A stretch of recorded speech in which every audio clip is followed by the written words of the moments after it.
You're welcome to the Policy Council. My name is Okwemi Agbaje. On this edition, I look at the concepts of diversity, equality, inclusion. Concepts which have application both in human resource management practice, in the context of organizations, and in Nigeria's political and constitutional life. I have an expert from the Lagos Business School to discuss these issues with me. Enjoy the program.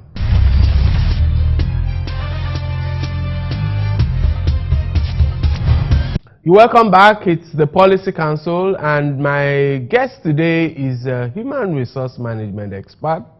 He holds a PhD in management from Manchester Business School.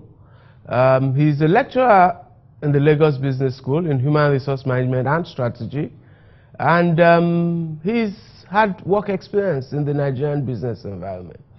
And together we'll be looking at the topics of diversity, equality, inclusion, both in the workplace and in national life. My guest, Dr. Dapo Adeleye. You're welcome to the Policy Council. Yeah, thank you. Thanks for having me. Let me start. I mean, I know you took your PhD from Manchester, but what have been the core of your research interests? Okay, it's mainly in the areas of strategic human resource management. How can we effectively utilize human resources, and how can we use people management practices to gain a competitive advantage? So it includes things on talent management, on performance management, on compensation management, and issues of diversity and inclusion as well. Yeah. There's an assumption. I'm just trying to get the prima facie assumption here. All these topics I just mentioned, there's an assumption that they are beneficial to society and to the workplace. Yes. Diversity, inclusion, yes, equality. Yeah. What's the basis of that at the general level? What's the basis of that broad assumption? Maybe at the summary level. Well, one of the main issues, one of the main advantages is discussed is that there are people from different segments of the society, people from different economic, social, ethnic, backgrounds, and people, of course, the obvious dimensions like gender, and that you need to find a way, if you are going to operate in a talent market, that you need to find a way to get the best people from across the spectrum, and that's the key, the key issue now, that there's a war for talent, and that wherever you can find the talent, whatever the gender is, whatever the race is, that doesn't really matter. That you really need to get the best. So that's broadly speaking, the assumption. So I'm happy I asked that question. So first of all, there's an implicit assumption that when you're talking about diversity, yes, inclusion, equality, you're looking for the best. Yes, it's a tricky concept. yeah. And full of contradictions sometimes, the way it is implemented in different countries. Precisely. But different countries have different histories, and as the issue of equality, diversity, and inclusion travels around the world, there are significant differences, and people just misinterpret sometimes, or people just try to look at the major issues in their country and just take it off. So if you go to India, for instance, there's a caste system. So when diversity is there, one of the things you have to do is to protect the people that are on the lower caste, that people have seen as outcasts and people don't relate with, and excluded from the, they are barely living on the margins of society. You go to America, the history, the blacks, people that were brought in as slaves, so that's the history of all this. Some have also argued that perhaps our northern parts have been historically behind the South in terms of economic development, education, commerce, literacy. Would that justify affirmative action? There are two sides of it, and that's the tension the nation and also organizations have to manage. On the one side, you look at you have one part, some countries, some states have 90% literacy, 80% literacy rate. Some states have 10%. You look at the economic inequalities across the states. Some states are very rich, and then some states are very poor. So when people do not feel they are part of the society because of those things, then there's nothing at stake. There's nothing at stake for them, and they can decide to blow up the party because so those are the terms. So when you have a federation, you sort of negotiate the price of the federation. And that is exactly what the country has tried to do, to say, okay, let us negotiate the price. We're a federation, we have people coming together, and we want to make sure that we carry everybody along. So there's that argument, which seems to make sense, but sometimes there are contradictions embedded in such an argument. But I would take as my parting shot for this first segment of the show, diversity, equality, inclusion is not supposed to be an excuse for looking for the worst people. Yes, in fact, it's sometimes or mediocrity. It's not an excuse definitely not. So you have equality, and the general concept of equality is that people are not discriminated off because of their religion, race, gender, ethnicity, and all those factors. Identity groups. And then the issue of diversity and inclusion now says, how do we bring all these people together? So one has to say, okay, there's fairness. Then to get the best out of each person. So the equality even says we treat everybody fairly. We give everybody equal opportunities, and we do not discriminate based on any of the factors. But the way it is sometimes implemented, and that's why we're having a lot of lawsuits, not only in Nigeria but around the world. People are saying, you say I shouldn't be discriminated against because of my ethnicity, but I come from a state where the cutoff mark to enter a unity school is 138, and somebody else who may have gone to the same primary school as, but because you say the state of origin, so the person has a cutoff score of 40 and the person is able to get, so actually that is discrimination. So that is discrimination. We'll go into some detail with these issues. Let's take a time out. We'll be right back.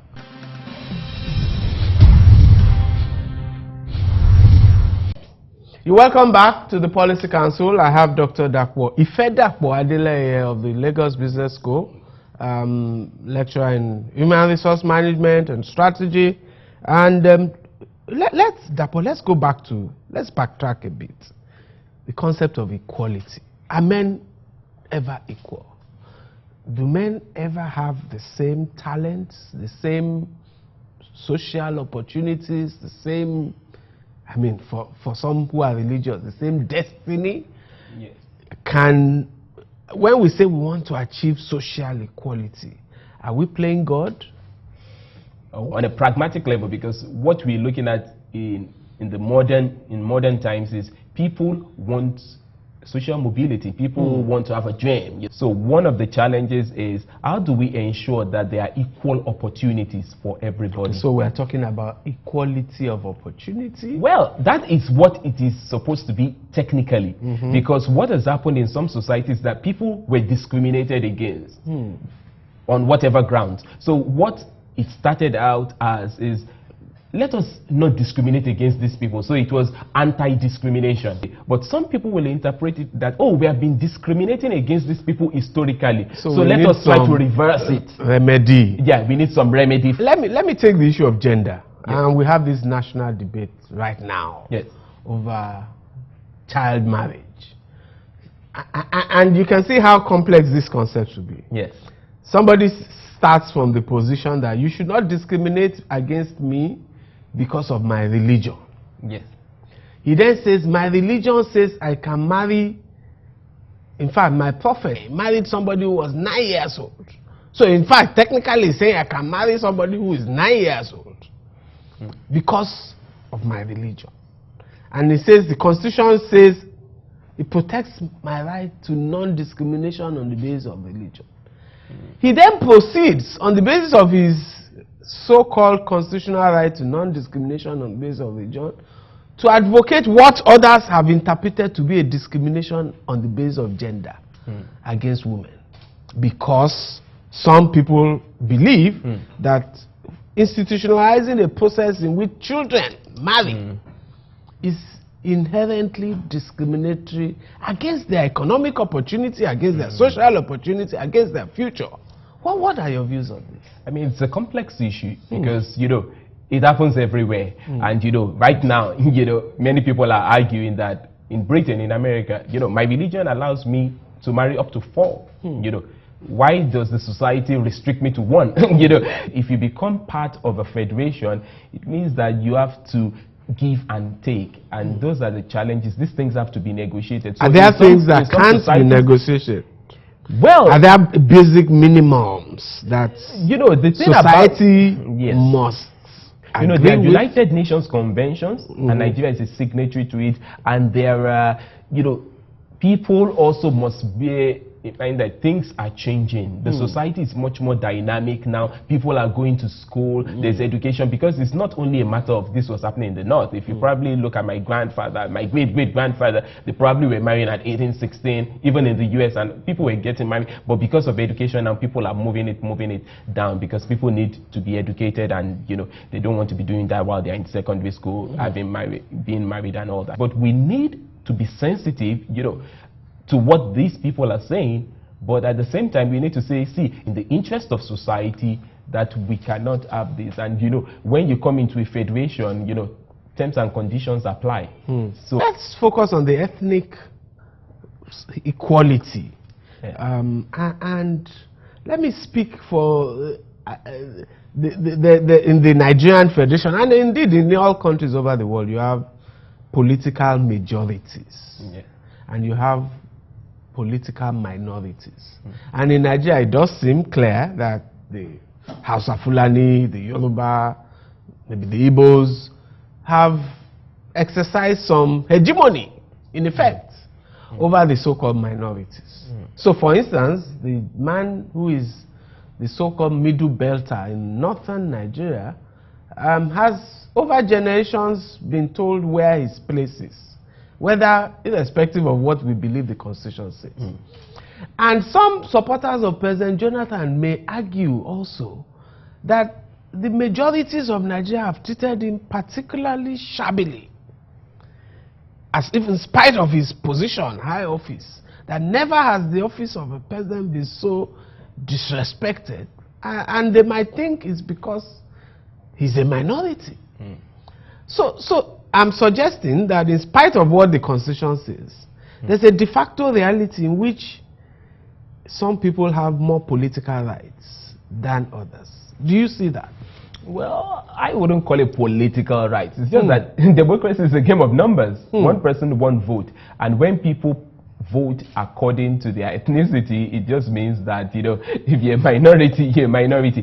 That's just the reality of it. That's just the reality of it, to put it bluntly. So what we need, the kind of things that we need to, is to now go beyond this and voting for people because from the same ethnicity, and move on to looking at issues of merit. Why am I voting for this? So we need that level of sophistication in the kind of debates we have. I wouldn't call it political rights. It's just that democracy is a game of numbers. One person, one vote. And when people vote according to their ethnicity, it just means that, if you're a minority, you're a minority. That's just the reality of it. That's just the reality of it, to put it bluntly. So what we need, the kind of things that we need to, is to now go beyond this and voting for people because they're from my ethnic, from the same ethnicity, and move on to looking at issues of merit. Why am I voting for this? So we need that level of sophistication in the kind of debates we have. Would you do that to the national football team? Well, there are those who say that the national football team is a Biafran team. I've had that said. Yes. they are rejecting the team because they feel it doesn't represent them. And they believe the coach has selected people of his own ethnicity.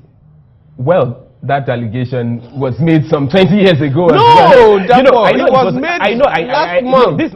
If you pick from a population, yes, and if you are objective, typically, yes, that composition will reflect the federation, plus or minus 10%.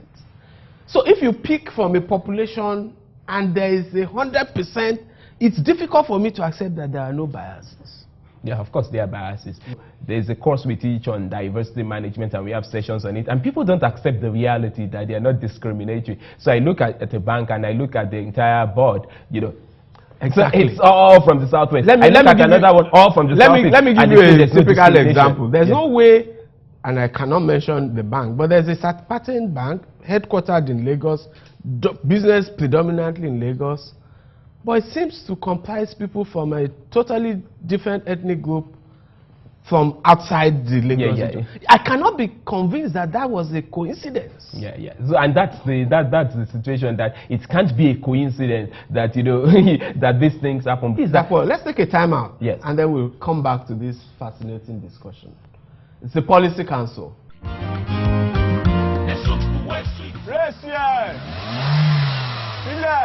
Okay. Hey, welcome my son. We are giving free textbooks in our school today. I thank God. Oh. I know with this Lagos State government free education, my son will end up being a lawyer or medical doctor. He can even become an educated automobile engineer. My son tell me, say, their school don't get beautiful building with a better chair and desk, new library, computer for everywhere, laboratory today. My people, all these things our children they enjoy today. Now our tax money do more. They pay my tax. Pay your tax. It's your civic responsibility. It's your duty. It's the law.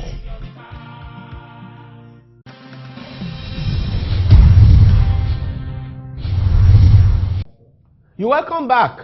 Fascinating. Let me challenge you with some concept I've discussed with a global business leader, Carlos Ghosn, of Nissan Renault. I remember him speaking at a conference. He spoke about himself. He's an embodiment of diversity. He was born Lebanese, but unlike most people in Lebanon, he was a Christian. He grew up in Brazil. He went to school in France, university that is, and eventually he holds a French passport. And then he runs a Japanese company, Nissan. And he's a national hero in Japan. He's one of the heroes in Japan. Now, so this is somebody who understood diversity.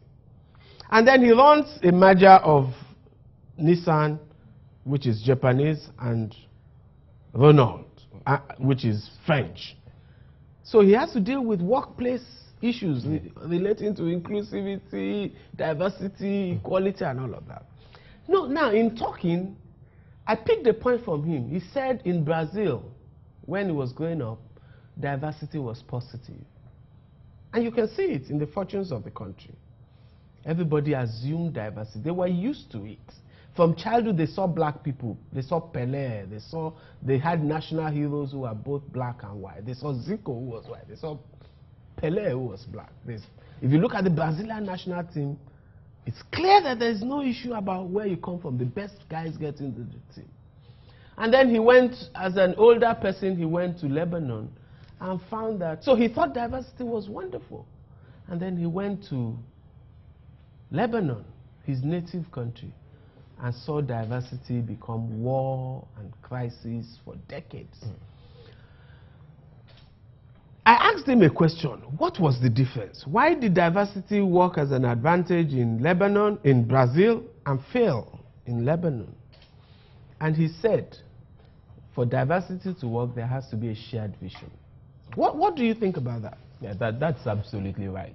Because it's not just having the people, and that's the difference between the anti-discrimination part of this and the part of it that talks about inclusion. Because what inclusion generally presumes is that there's a shared vision. There's a shared vision, and we're trying to make people comfortable with whether, you know, so whether you're black or white, whether you're male or female, we want to include you. And not only including you as a statistic, but we want you to be able to bring those elements of your cultural background, your traditions, or whatever it is about your background. We want you to come to bring it to bear on the job.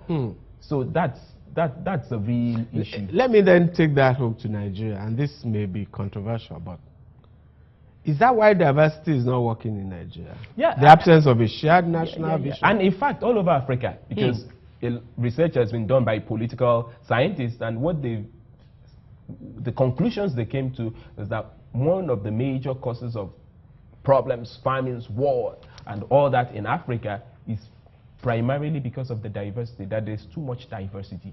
You know, so you have ethnic groups, so people are basically fighting each other. Arabs versus black in Sudan, Christians versus Muslims in some other countries, you know. So people are just basically, and then one ethnic, Tutsis, so Hutus, you know, people are just Kenya, fighting. the Luo versus the Kikuyu. Yeah, you know, so the And argument Nigeria, is that, the you know, whole argument. Yeah. So the argument is that, you know, diversity is not necessarily a good thing. You So know, it's not diversity for diversity's sake. Yes, it's not diversity at all costs. It's You know. diversity based on some shared aspirations. Yes. And they need to get the best out of every stakeholder group. Yes.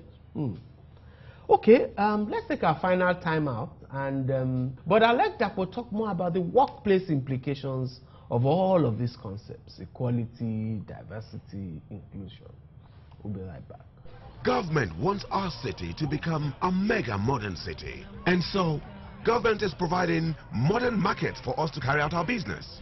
Now, this requires money. So, we need to pay our taxes to help government to help us. I pay my taxes. I hope you've paid yours. I pay. Pay your tax. It's your civic responsibility. It's your duty.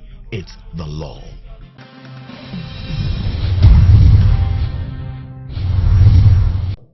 You're welcome back. It's my final segment with Dr. Dapo Adeleye of the Lagos Business School. He is an expert on human resource management, and we're discussing diversity, inclusion, equality, all those fine concepts that haven't appeared to work in the context of Nigeria. Dapo, I said we will focus on workplace implications, but before that, there are two important concepts I want you to talk about because they are related to this issue.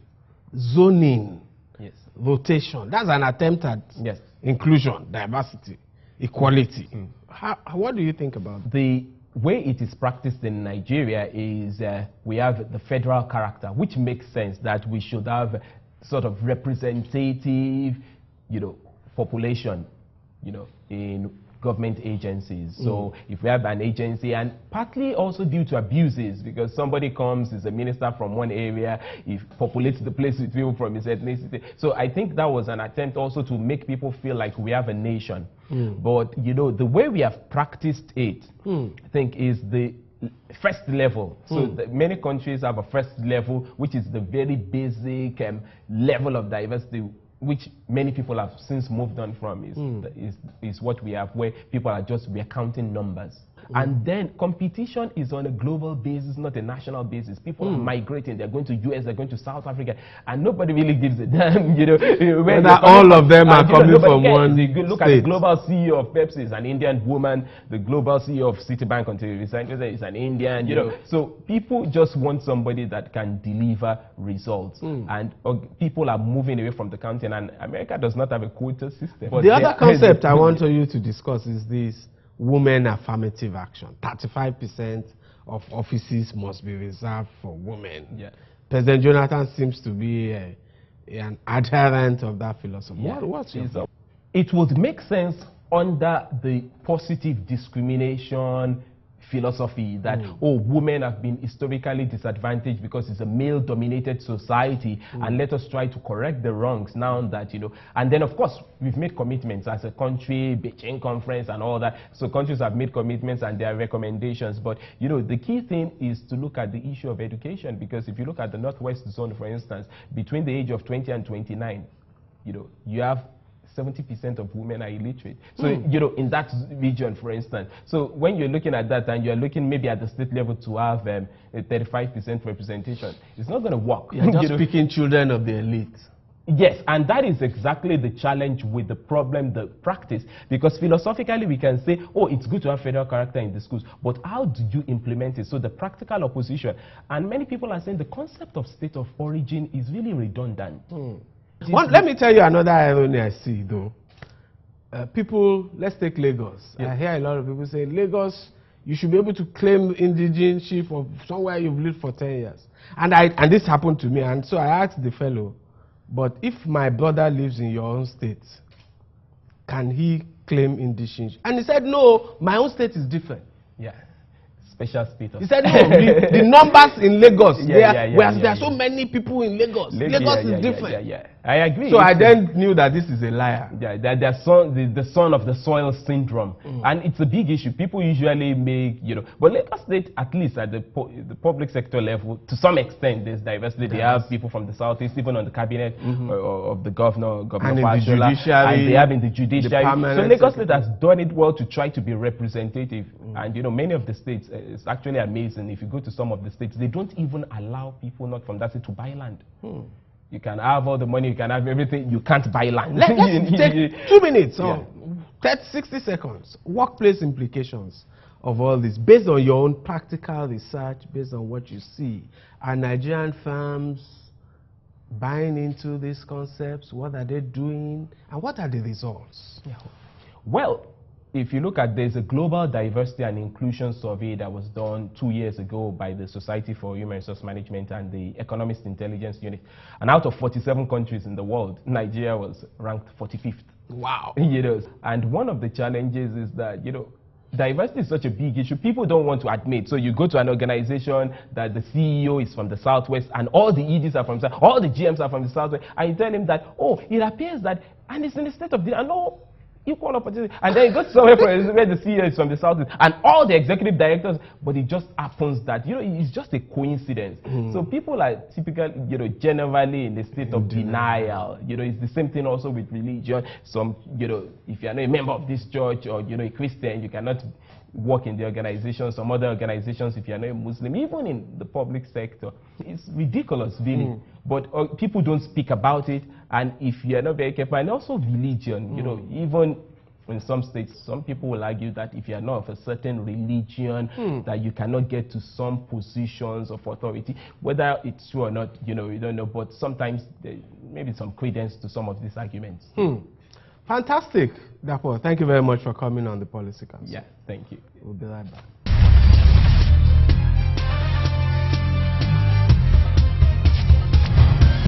The concepts of diversity, equality, and inclusion are important concepts. Society must get the best out of all its people. But it's not diversity or inclusion or equality for its own sake. And it does not mean mediocrity. It means searching for the best and getting the best out of the best. It doesn't mean creating a society that diminishes merit and enthrones the people. Thank you very much for watching. See you next.